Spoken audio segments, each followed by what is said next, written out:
Syedaralun, pembuatan parit isolasi oleh perkebunan kelapa sawit di Kampung Bukit Panjang, Karangbaru, Aceh Tamiang diprotes karena mengancam keselamatan dan menutup akses jalan produksi warga.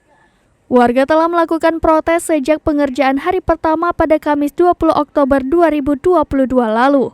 Sejauh ini pengerjaan masih berlangsung dan sudah membentuk parit dengan kedalaman yang sangat signifikan.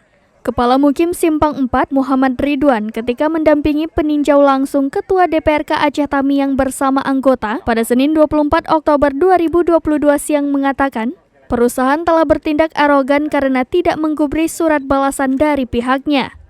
Ridwan menegaskan dirinya bersama Datuk Penghulu terus berupaya menekan amarah warga dengan melaporkan persoalan ini kepada DPRK Aceh Tamiang.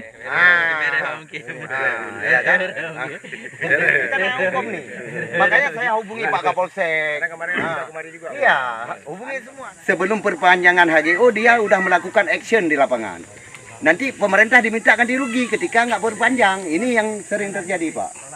Jadi berdasarkan kami di lapangan itu pengalaman-pengalaman kami itu yang mengarah kepada tidak harmonis. Kita udah surati tapi nggak di-open.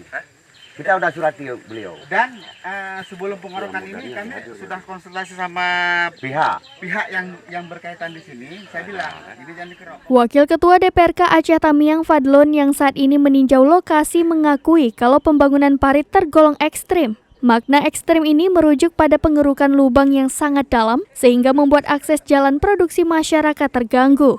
Fadlon mengatakan persoalan ini akan ditindaklanjuti Komisi 1 DPRK Aceh Tamiang dengan memanggil pihak perusahaan agar bersinergi dengan masyarakat dalam mencapai kesejahteraan bersama. Dari Kuala Simpang, Rahmat Wiguna, Serambi On TV.